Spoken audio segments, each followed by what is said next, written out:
balik lagi live di Instagramnya Bambi bareng saya Tika. Kali ini live-nya itu tentang breastfeeding dengan Bidan Salsa. Kalian bisa cek di @homecare_bidan. Biasanya beliau ini selalu sharing-sharing mengenai tentang breastfeeding, tentang gimana caranya merawat bayi baru lahir. Nah ini pokoknya keren banget. Saya sering banget ngikutin Instagramnya beliau, makanya saya tertarik banget untuk ngajak beliau untuk yuk sharing yuk di Instagramnya Bambi, di live-nya Bambi, karena followernya kita itu relate dengan Bidan Salsa gitu. Oke, di masa-masa kayak gini saya berharap bunda-bunda semua tetap jaga kesehatan, stay safe, sering cuci tangan, tetap social distancing, tetap stay at home, jaga kesehatan. Kalau mau ke dokter kandungan, kemarin sudah dapat info dari dokter kandungan, bisa tetap ke dokter kandungan, tapi tetap harus mematuhi protokol kesehatan. Oke. Kali ini kita live-nya dengan Bidan Salsa, jadi kali ini kita nggak bahas tentang produk dulu ya. Oh ya, sebagai informasi sambil nunggu Bidan Salsa, sebagai informasi kita CS-nya Bambi itu balas chatnya dari jam 7 pagi. Kalau di jam puasa gini dari jam setengah 8 pagi sampai jam setengah 11 malam. Jadi kalau yang mau tanya-tanya silakan langsung klik link di bio-nya Bambi, langsung klik to WhatsApp, langsung bisa langsung bisa chat sama admin kita. Halo. Halo, assalamualaikum. Waalaikumsalam warahmatullahi wabarakatuh. Sehat Kak Tika? Ya, saya manggilnya Kak Salsa aja ya. Kak Salsa boleh, Bubit boleh. Oke. Pasien-pasienku panggilnya Bubit soalnya. Ini siapa? Bubit. Bubit, oke. Oh iya ya. Iya. Ya. Ini selamat datang di Instagram live-nya Bambi. Terima kasih banyak waktunya udah mau join bareng. Karena next Sama-sama. tanggal 17 kita akan ada online class via Zoom bareng Bubit juga gitu ya. Kita nanti kalau yang kali ini kita akan sharingnya tentang breastfeeding. Tapi nanti tanggal 17 kita akan online class-nya tentang bagaimana merawat bayi baru lahir, karena ini kan spesialisnya. Gitu. Penting banget ya, soalnya masa pandemi gini benar-benar minim support system buat ibu hamil dan menyusui, karena rumah sakit juga dibatasi, banyak klinik laktasi yang juga tutup gitu. Makanya saya sangat mengapresiasi Bambi mau menginisiasi bikin live sama bikin online class. Ya, ini salah satu dampak positifnya dari pandemi ini adalah kita jadi muter otak nih. Biasanya kan kita kan cuma live-nya tentang produk aja gitu. Sekarang kita pengen live-nya, oh ya apa ya yang jadi biar bunda-bunda yang stay at home ini nggak galau nih. Ini mau cari informasinya kan otomatis kan ada kerusakan. Makanya akhirnya kita sering Benar. Ini kan mayoritas memang follower Bambi itu adalah ibu-ibu hamil, tapi kan dari kita semenjak hamil itu kan udah harus tahu informasi tentang breastfeeding. Jangan sampai nanti kalau sudah melahirkan terus kita belum dapat ilmunya, nanti kalau nggak ini pastinya nggak keluar udah bingung, akhirnya langsung support aja. Baik ya. Iya, betul. Gitu. Gimana ini? Iya, betul. Rata-rata memang seperti itu ya. Kebanyakan orang berpikir bahwa menyusui itu cuma memasukkan payudara ke mulut bayi doang, padahal lebih detail dari itu gitu. Terus nanti giliran kesulitan, panik sendiri karena clueless gitu. Saya selalu bilang sama pasien-pasien saya bahwa fase apa, kenapa, harus kemana itu ya pas hamil. Ini apa ya? nih tanda-tanda apa ya? Oh nanti akan ada ini, oh nanti akan ngalamin ini. Nanti kalau ngalamin ini harus begini. Itu fasenya ya dari hamil. Begitu sudah melahirkan ya sudah praktek gitu. Udah bukan waktunya lagi ini apa, ini kenapa, harus kemana gitu. Seperti itu. Terus yang harus diketahui para bunda ini apa? Maksudnya persiapannya apa sih sebelum itu gitu? Satu, yang paling penting, saya selalu bilang ada 3 kunci keberhasilan menyusui: payudara. Kenali payudaramu bentuknya seperti apa, apakah ada keluhan seperti misalnya flat nipple, atau misalnya bahkan putingnya tenggelam. Kemudian posisi yang kedua. Posisi itu kita harus pelajari banyak, misalnya cradle, cross cradle, football, kemudian laid back, belum lagi kalau yang kembar ada lagi posisi yang lain. Kemudian yang ketiga, perlekatan. Perlekatan itu juga penting banget, nggak hanya sekedar memasukkan payudara ke mulut bayi. Kalau masukinnya cuma di puting aja, itu jelas salah. Jadi masukinnya harus sampai areola. Nah, itu baru bener. Kebanyakan orang berpikirnya cuma puting aja nih. Sedangkan kalau masukinnya puting doang, dia bisa jadi lecet. Kalau udah lecet, berdarah. Kalau udah berdarah, potek. Nah, kira-kira akan nyaman nggak tuh nyusuinnya kalau udah sampai berdarah dan potek gitu. Gitu. Berarti tadi yang pertama adalah bentuk payudara, betul ya? Ya. Payudara, posisi pelekatan. Posisi pelekatan. Nah, payudara yang umpamanya nih sekarang nih ternyata kita habis itu kan langsung ngecek masing-masing nih, semua bunda di lagi yang ikuti lagi langsung lihat cek payudaranya. Berarti kita payudaraku nih putingnya tenggelam gitu. Terus apa yang harus kalau bentuk putingnya tenggelam, sebetulnya itu genetik ya, jadi nggak bisa langsung instan dilakukan. Lagi pula kalau misalnya pada saat hamil, kemudian kita melakukan nipple exercise, dia akan berisiko untuk meningkatkan kadar oksitosin pada tubuh, yang efek sampingnya adalah ibunya bisa jadi kontraksi. Jadi nipple exercise itu baru boleh dilakukan di atas 37-38 minggu. Gitu ya. Nipple exercise-nya gimana? Nipple exercise-nya bisa pakai nipple puller yang biasa dijual di baby shop tuh, suka ada nipple puller namanya. Tapi itu lagi-lagi di atas 37-38 minggu gitu. Seperti itu. Dan kalau misalnya kita udah tahu putingnya flat atau bahkan sampai tenggelam, ya kita harus pelajari posisi pelekatan apa nih yang cocok gitu buat nipple yang tenggelam atau flat gitu. Seperti itu, Mbak.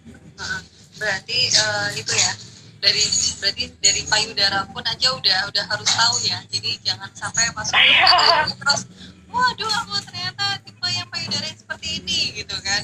Jadi iya, belum lagi kalau misalnya ternyata dapat baby yang ekspresif, nggak sabaran, wah udah deh, udah acak-acakan tuh nyusuinnya. Iya. Gitu. Berarti pertama dari mengenali payudara, yang kedua adalah posisi. Nah, paling gampang itu ini kan karena kita live-nya cuma 1 jam aja, kita nggak mungkin langsung bahas.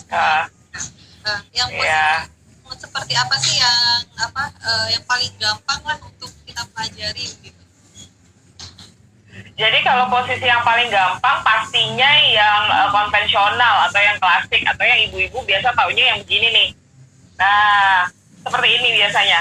Nah, lagi-lagi ya Mbak, biasanya ibu-ibu rata-rata itu pada refleks nyusuinnya tuh begini nih, megang payudaranya.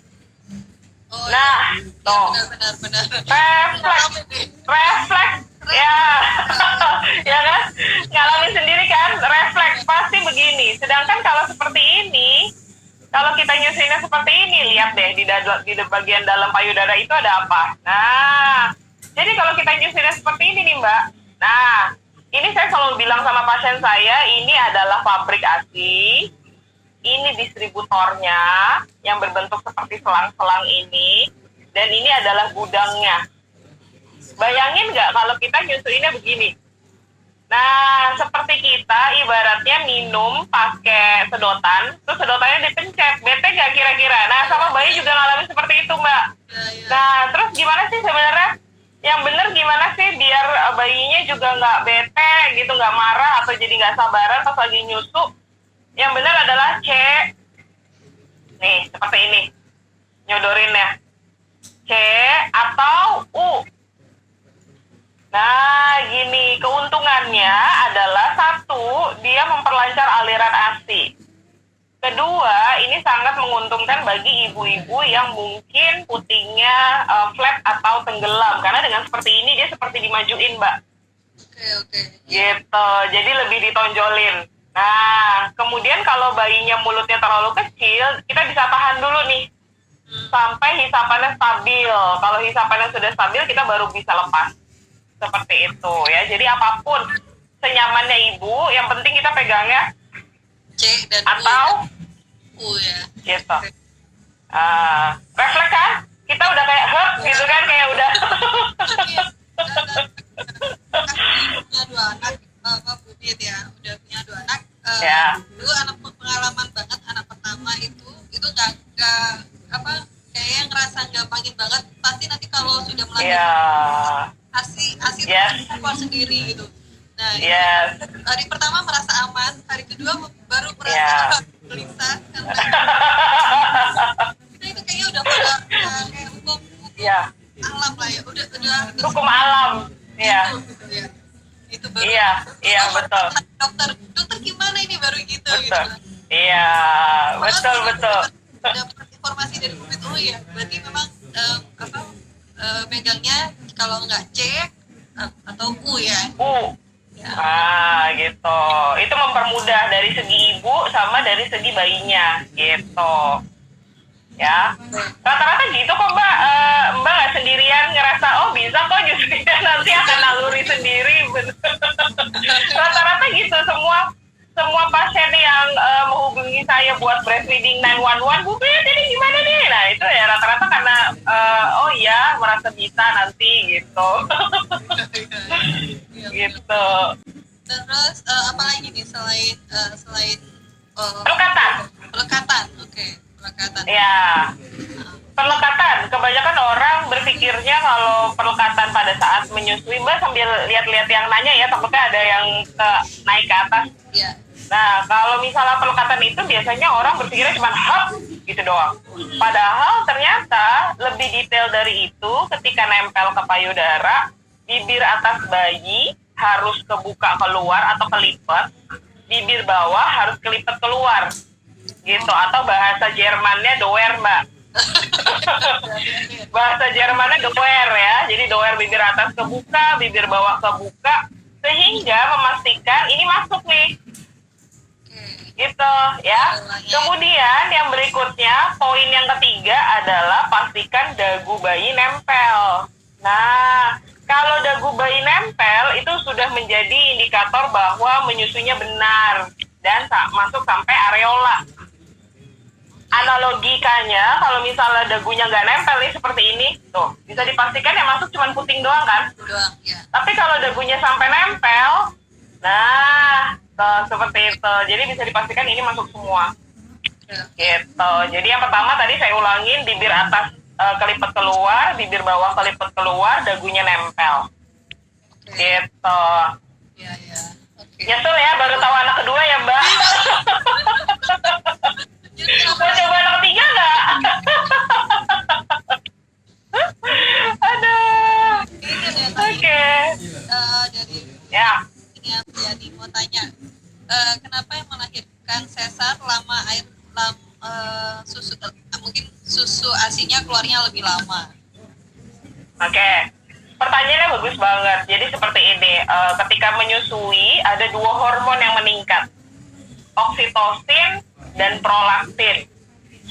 Nah, prolaktin itu untuk memproduksi ASI. Itu artinya ini yang membentuk mindset kita nih.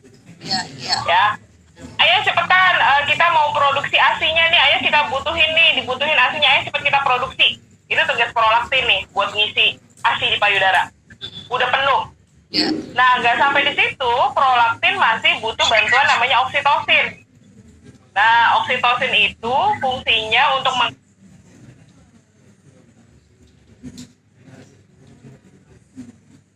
mengalirkan ASI dari payudara ke mulut bayi. Nah, yang mempengaruhi oksitosin, kalau ibu-ibu taunya oksitosin itu hormon cinta, Mbak. Hormon happy, hormon relax. Oksitosin itu baru keluar ketika ibunya happy, relax, merasa dicintai, merasa diperhatiin sama suaminya, tidak kesakitan nyusuinnya. Nah, salah satu kendala dari sesar adalah luka jahitannya. Karena kesakitan, makanya oksitosinnya kurang keluar seperti itu. Gitu. Jadi sebenarnya bukan dipukul rata bahwa sesar itu lama nyusuinnya, enggak. Jadi sebenarnya karena rasa sakitnya. Gitu. Yang lahiran normal kalau misalnya luka jahitannya recovery-nya lama, itu juga bisa mengganggu proses menyusui gitu. Jadi sebenarnya rasa sakitnya. Gitu. Penting banget itu mengafirmasi positif diri sendiri itu penting banget. Yang paling penting dukungan suami sih, karena percuma kita banyak aslinya tapi suaminya cuek, kan nggak bisa. Gitu. Ini ada pertanyaan lagi nih dari Bunda Erisa Handayani 31. Kalau hamil 31 minggu sudah ada penghapuran, bagaimana ya? Apakah bahaya? Apakah bisa tambah banyak?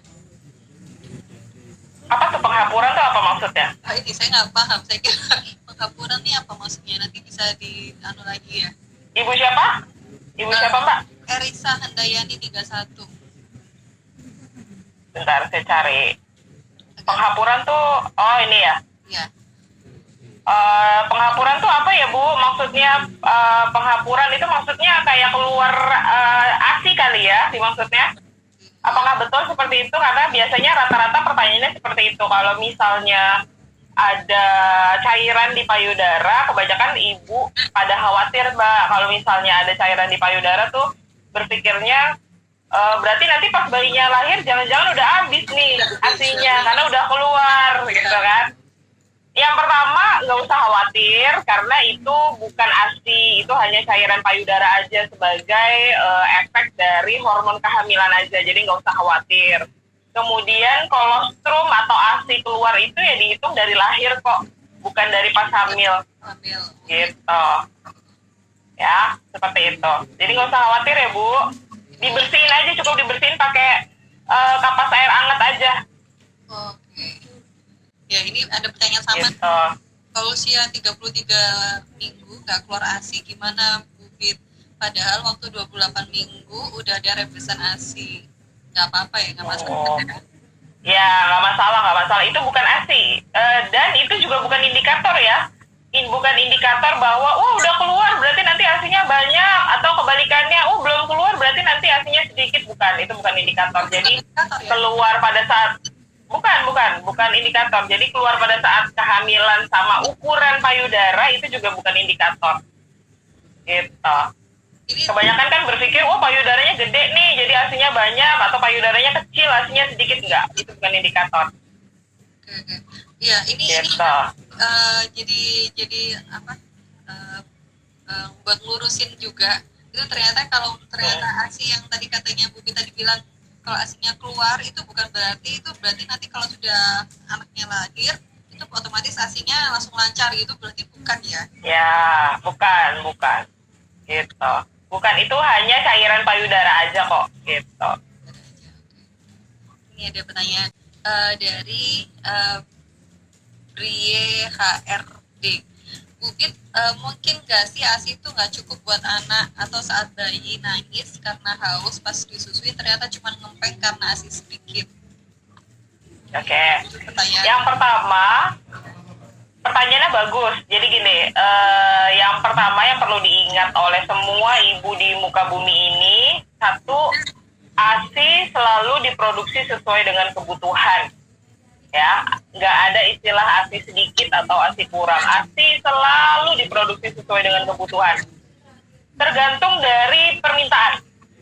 Ya, Semua tergantung dari permintaan. Makin sering diminta, makin sering dihisap sama bayinya, semakin sering dikosongkan dengan bayi maupun dengan pompa, ya dia makin banyak produksinya.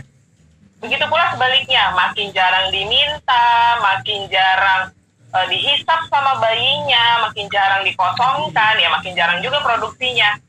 Gitu, kayak ibaratnya pabrik dan gudang nih. Kalau di Bambi kan juga pasti punya produksi kan. Sekarang saya mau tanya, kalau misalnya gudang nggak ada permintaan barang, kira-kira pabrik akan produksi nggak, Mbak? Iya, jelas enggak. Nah, karena kan takut overproduksi kan. Begitu pula sebaliknya, begitu gudang banyak permintaannya, kira-kira pabrik akan produksi nggak kalau permintaannya banyak seperti itu? Gitu. Jadi pasti produksi kan, karena sesuai dengan demand-nya kan, gitu. Seperti itu. Jadi kalau mau Ya, jadi mungkin gimana? jadi kalau misalnya ngerasa anaknya atau ngerasa asinya kurang, bisa dikoreksi dari posisi dan pelekatannya nyusuinnya gimana.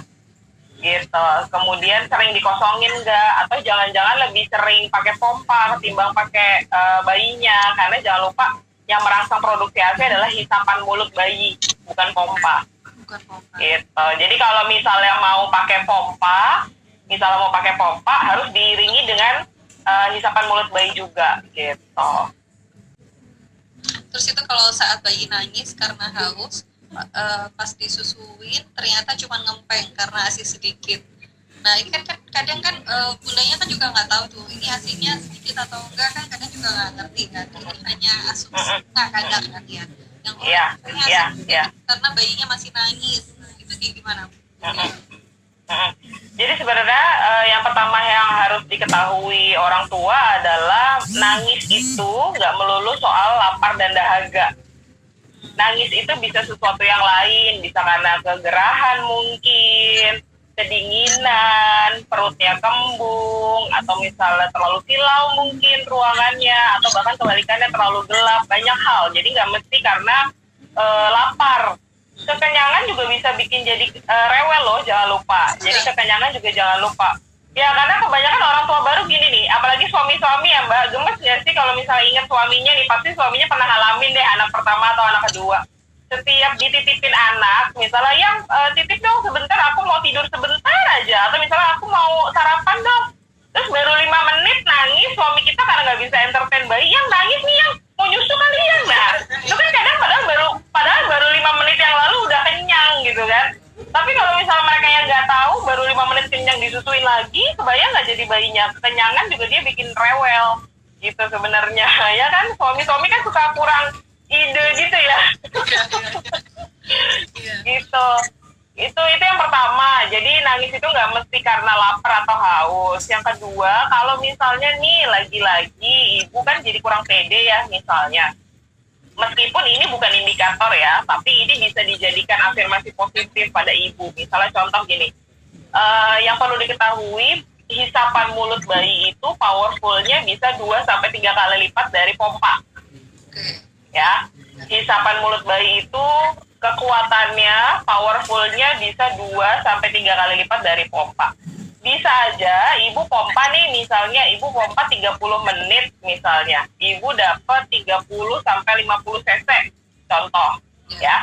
Kalau misalnya hasil pompaan 30 menit bisa dapat 30-50 cc, itu artinya dalam 30 menit bayi menghisap bisa dapat 60-150 cc sebenarnya. Oke. Gitu, bisa dijadikan afirmasi positif tuh seperti itu, meskipun itu bukan indikator ya. Gitu, seperti itu. Yang perlu diketahui, hisapan mulut bayi itu powerfulnya bisa 2-3 kali lipat dari pompa. Ya, hisapan mulut bayi itu kekuatannya, powerfulnya bisa 2-3 kali lipat dari pompa. Bisa aja ibu pompa nih, misalnya ibu pompa 30 menit misalnya, ibu dapat 30-50 cc, contoh ya. Kalau misalnya hasil pompaan 30 menit bisa dapat 30-50 cc, itu artinya dalam 30 menit bayi menghisap bisa dapat 60-150 cc sebenarnya. Gitu, bisa dijadikan afirmasi positif tuh seperti itu, meskipun itu bukan indikator ya. Iya, iya. Gitu, seperti itu. Ya, jadi kalau misalnya masih ragu nih Mbak, boleh dilakukan seperti itu meskipun lagi-lagi ya hasil pompaan itu nggak bisa dijadikan indikator, tapi bisa dijadikan afirmasi positif. Oh, kalau hasilnya 30 cc berarti hisapan mulut anak aku bisa dapat 60 sampai 150 nih sebenarnya gitu. Iya, iya, iya. Seperti itu. Ya, ini informasi yang penting banget itu. Nyesel kan baru tahu di anak kedua. ditunggu ya kabar gembiranya anak ketiga ya Mbak.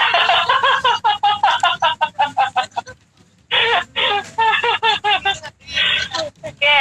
Nggak mau ngelanjutin apa yang statement itu soalnya, jadi lanjut aja.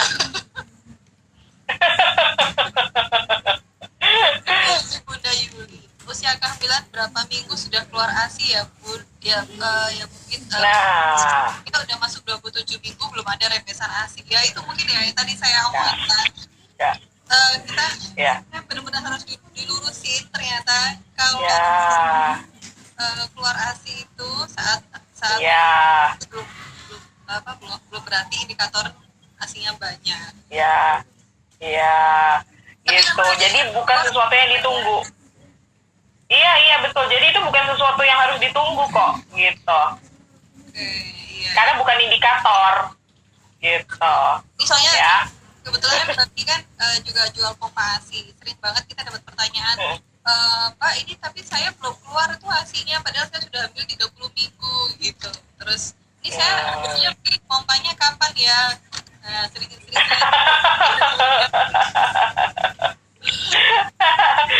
Serba salah ya jawabnya ya. Gitu, jadi itu bukan sesuatu yang harus ditunggu kok, bukan, karena itu bukan indikator gitu.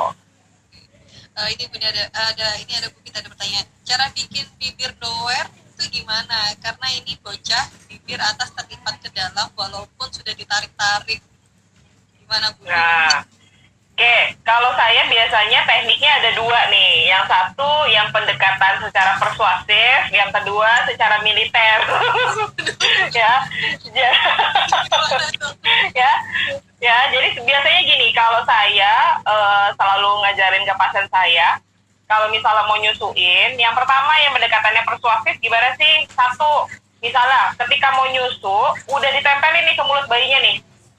Nah, tapi kalau dia bibirnya belum doer, saya selalu bilang, ayo doer dulu. Kalau nggak doer, ibu nggak kasih. Nah, seperti itu. Tempelin lagi, belum doer lagi, enggak, ibu nggak kasih. Jadi rata-rata pasien saya kayak gitu, Mbak. Sudah dibiasakan komunikasi dengan bayinya. Biar apa? Biar komunikasi itu masuk ke dalam alam bawah sadar bayinya. Oh, aku kalau nyusu harus doer. Oh, aku kalau belum doer nggak dikasih ibu.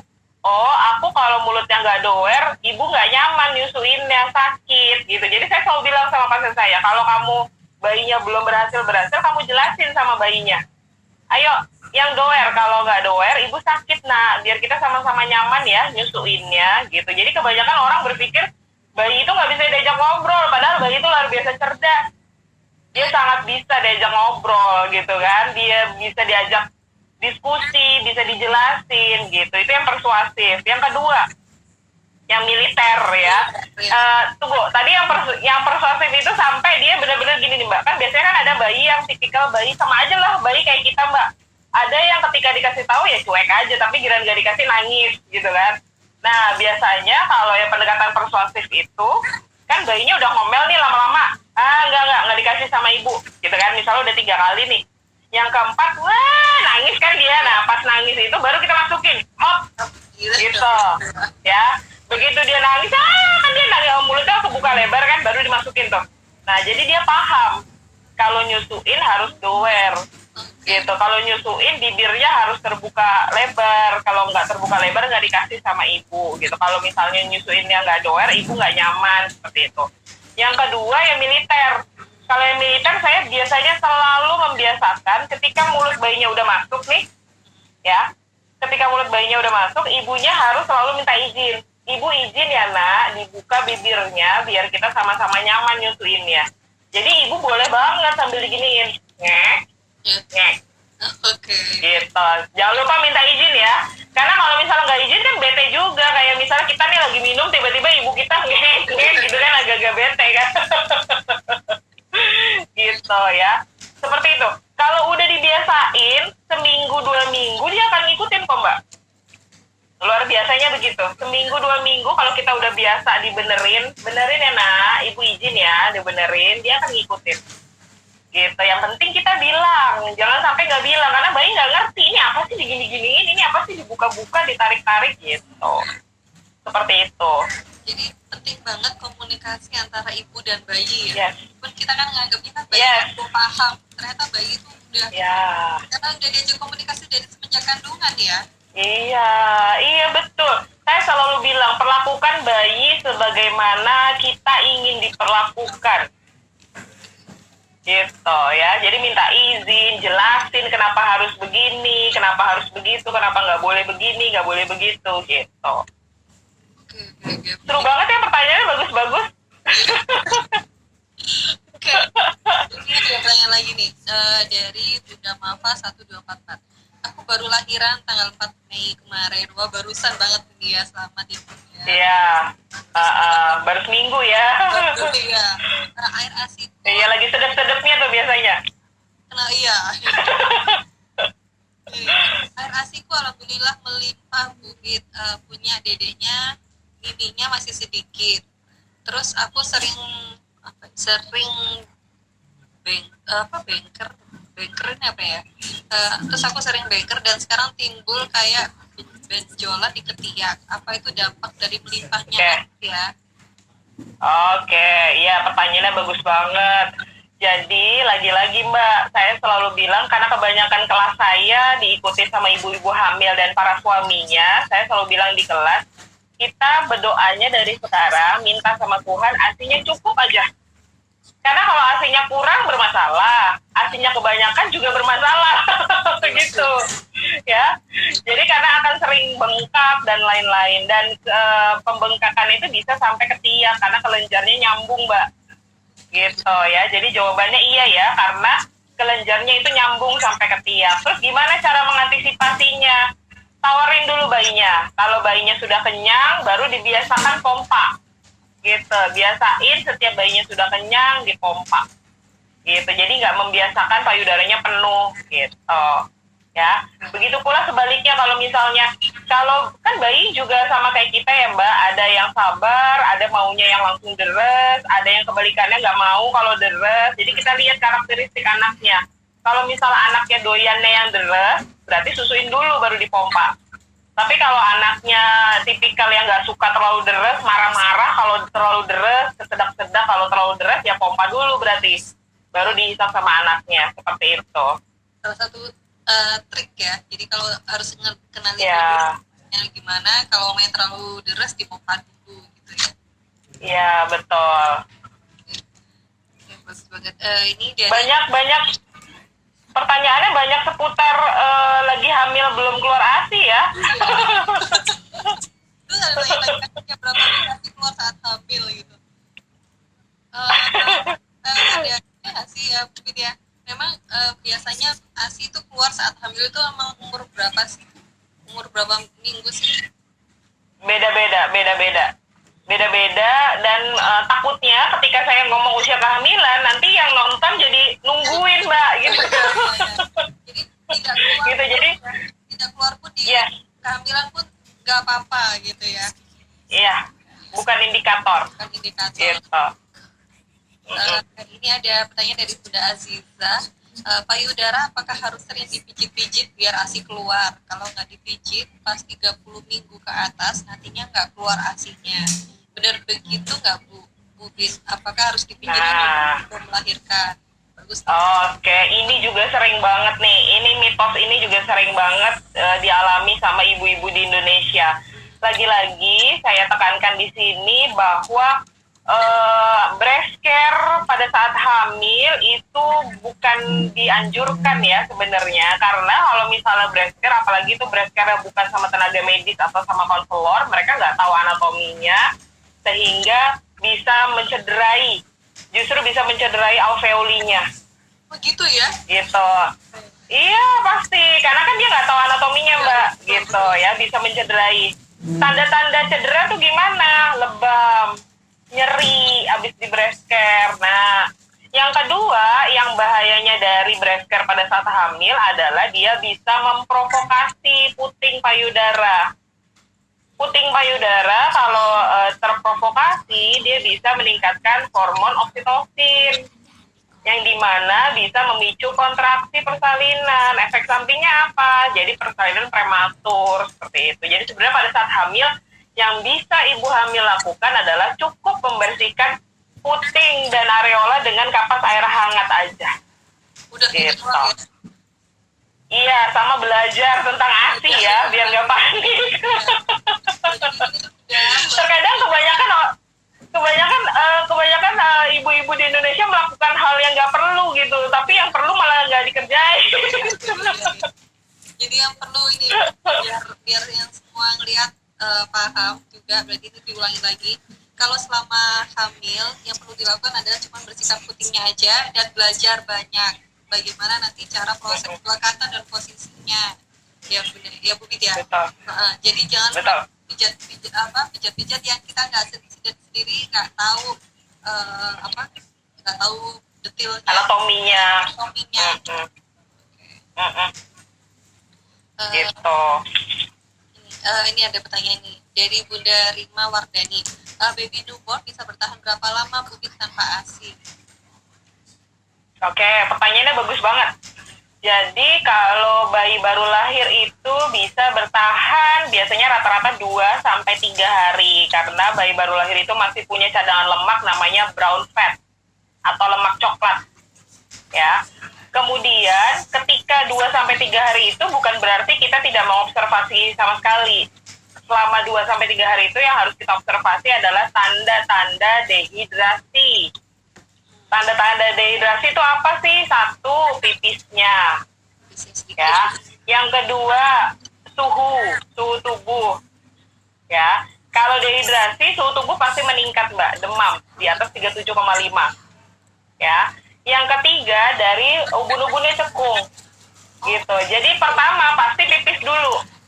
Nggak mungkin ujuk-ujuk ubun-ubunnya cekung. Cekung ya, bukan berdenyut. Jadi cekung, bukan berdenyut. Kalau berdenyut kan semua bayi baru lahir memang berdenyut kan, gitu ya. Jadi cekung, bener-bener cekung begitu. Jadi yang pertama harus pipisnya dulu kita pantau. Bayi usia 1-5 hari dia harus pipis sebanyak usianya dia. Jadi kalau usia 1 hari dia harus pipis 1 kali dalam 24 jam. Usia 5 hari dia harus pipis 5 kali dalam 24 jam. Gitu. Dari usia 6 hari sampai dia dewasa sama seperti kita ya, termasuk kita berarti ya, itu harus pipis 6 kali dalam 24 jam. Gitu ya. Makanya kita meskipun puasa juga harus pipis 6 kali dalam 24 jam. Gitu. Tahu lagi ya. Ya. Ya, mungkin ini langsung lanjut aja ya. Ternyata pertanyaan ini banyak banget. Iya. Gue mau tanya tadi ya rumus ASI deras ya tadi ya yang pertanyaan terakhir. Iya, betul. Ya. Rumus ASI deras gampang Bu. Cuma 3. Happy, relax, rutin. Happy, relax, Ya. rutin. Oke. Rutin dihisap, rutin dikosongkan. Ya, happy, relax, rutin. Nah, itu aja. Oke. Simpel banget ya ternyata ya. Iya. Nah, kalau itu tadi yang banyak banget itu happy. Iya. Bantuan dari suami sendiri, orang-orang sekitarnya gitu ya. Betul. Ya. Suami sih, saya selalu bilang suami itu ASI booster yang utama. Ya, mau kita nggak minum ASI booster sama sekali, tapi kalau suami hands on, suami mau ikutan ngerawat bayinya, suami selalu care sama kita, tanya keluhannya apa, selama menyusui butuhnya apa, ya kita nggak butuh ASI booster. Gitu. Begitu pula sebaliknya mau minum ASI booster tercanggih, tapi kalau suaminya cuek, itu susah. Gitu. Jadi harus saling. Okay. ASI booster juga, dukungan suami juga. Oke. Ini pertanyaan nih Bubit ada nggak sih cara perawatan payudara biar ASI lancar begitu lahiran? Oh, tadi enggak ya katanya ya. Bisa Iya, ya. apa gitu, cuman bersihkan putingnya ya, gitu ya. Berarti mulai Pakai air hangat. payudara itu setelah melahirkan, betul ya?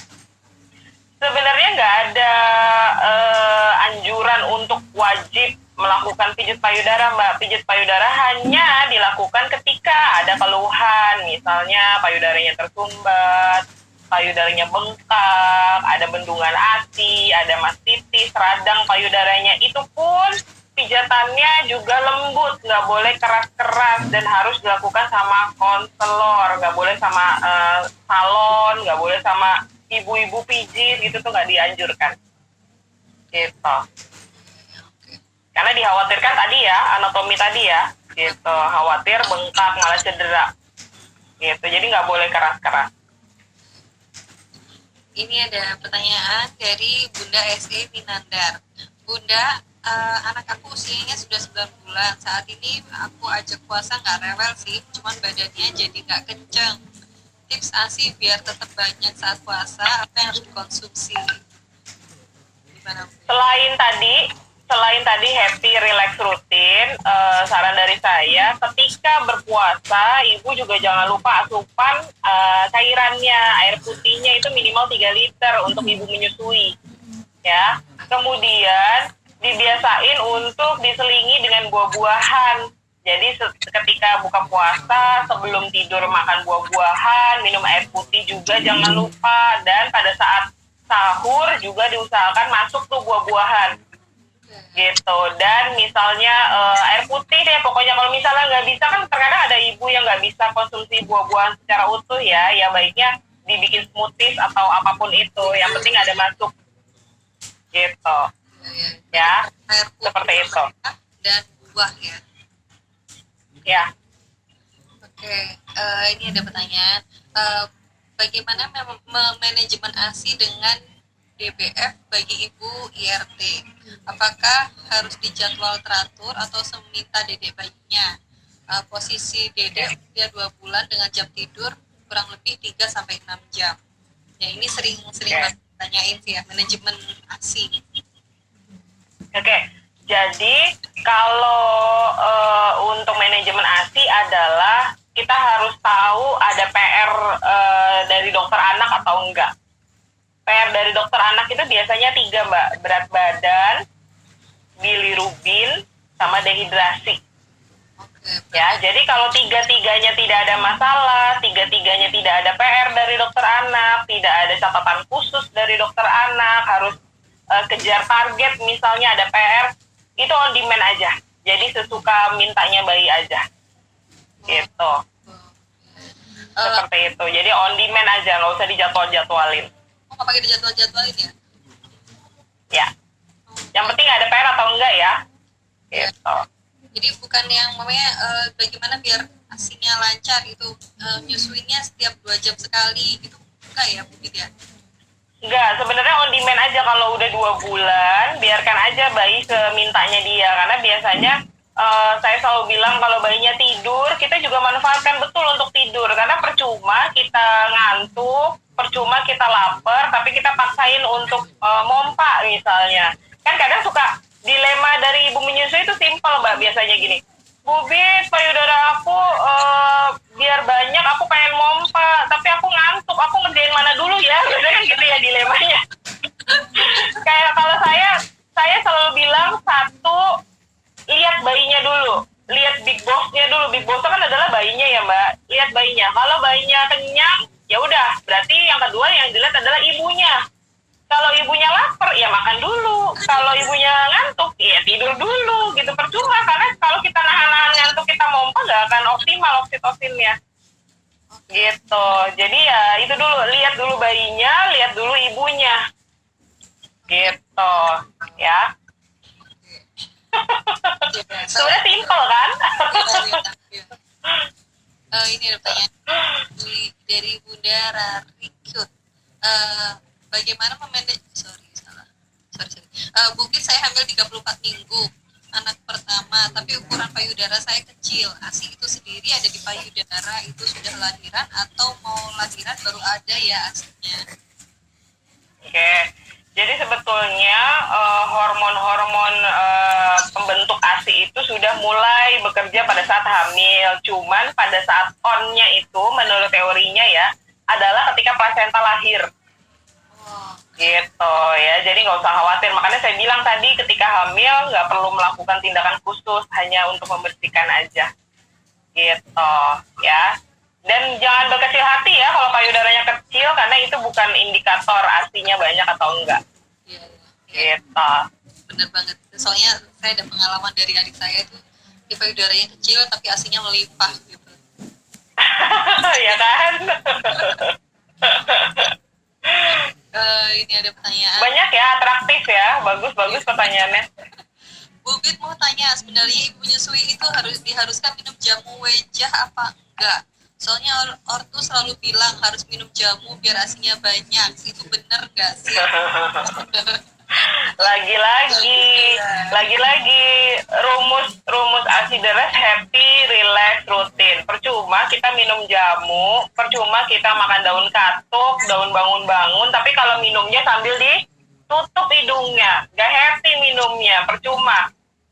Gitu ya, jangan lupa dipertimbangkan juga, tidak semua bayi bisa mencerna jamu-jamuan yang dikonsumsi oleh ibunya.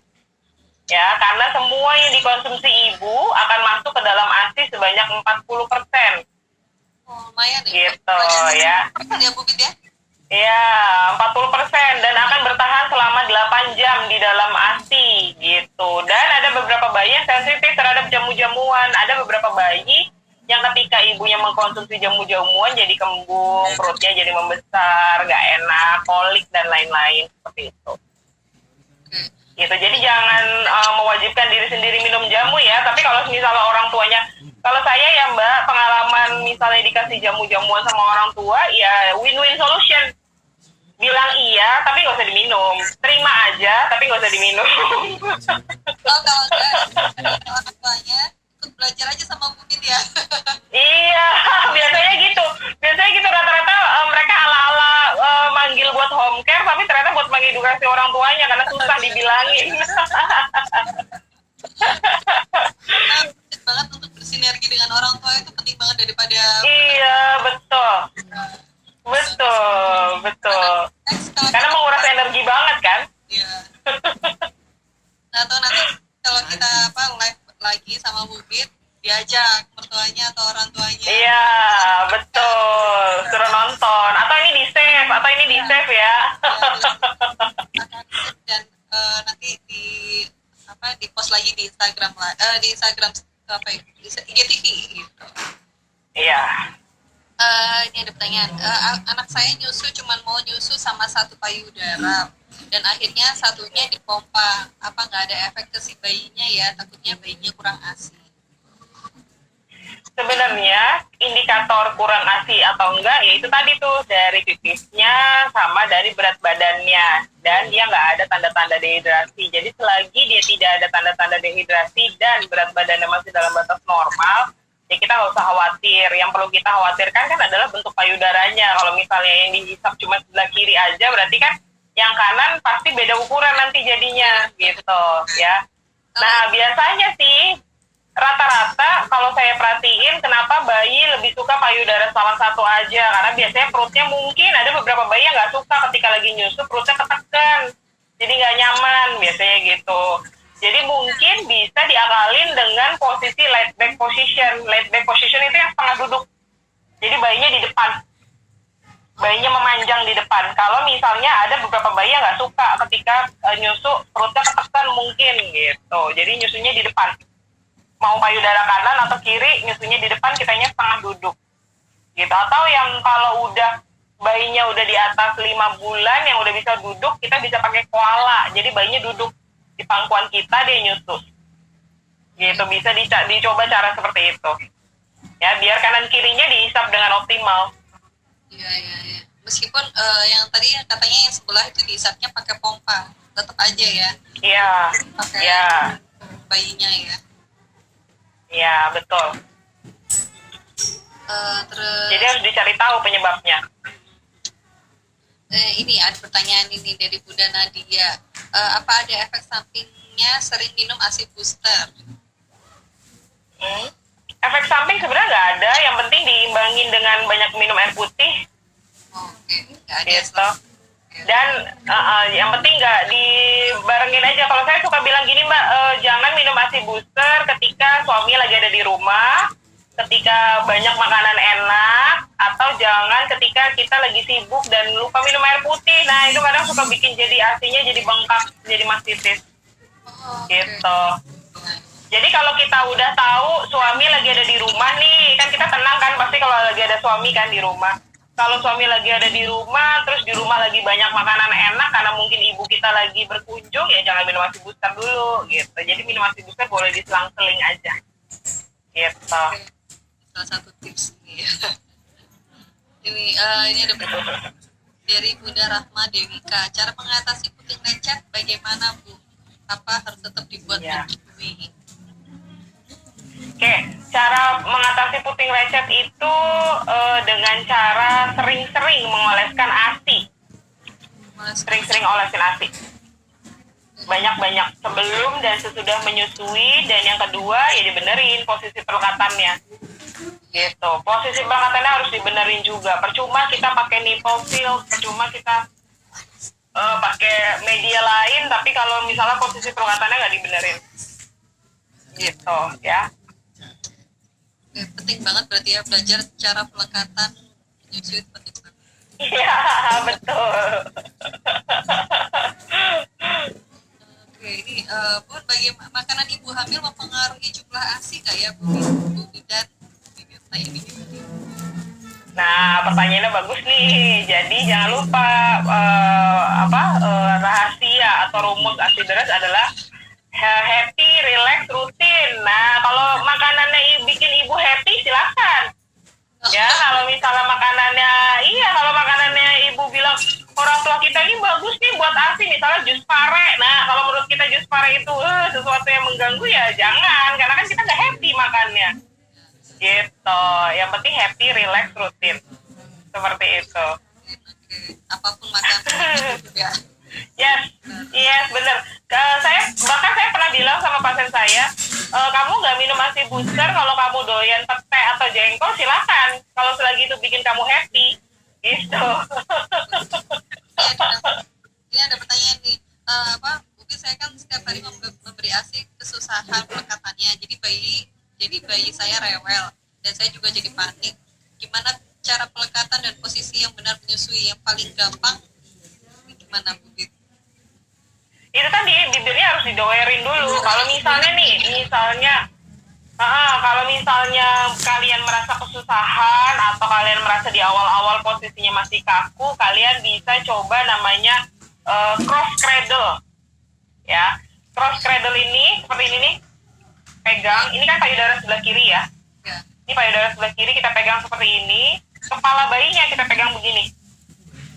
Bedanya sama klasik, kalau klasik kan ini yang kita pegang, kepala bayinya di sini. Gitu ya. Tapi kalau cross cradle, ini kita pegang, kepala bayinya kita pegang. Jadi kita supportnya 2. Gitu. Jadi kita mengaturnya 2. Gitu. Kalau begini kan kita cuma bisa mengaturnya pakai satu tangan aja kan, kepala bayinya nggak bisa kita atur. Gitu. Tapi kalau cross cradle bisa kita atur dua-duanya. Payudaranya kita atur, bayinya juga bisa kita atur.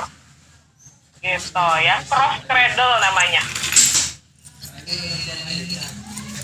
Banyak ya ternyata manfaat dari posisi-posisi menyusui. Penting banget ternyata ya. Boleh jelasin sedikit nggak ciri anak udah kenyang? Oke. Satu, ketika dia menyusui dia melepaskan sendiri payudara ibunya. Ya. Yang kedua, biasanya bayinya tidurnya jadi mangap gitu Mbak. Dia udah lupa, udah mabok ASI. Ya.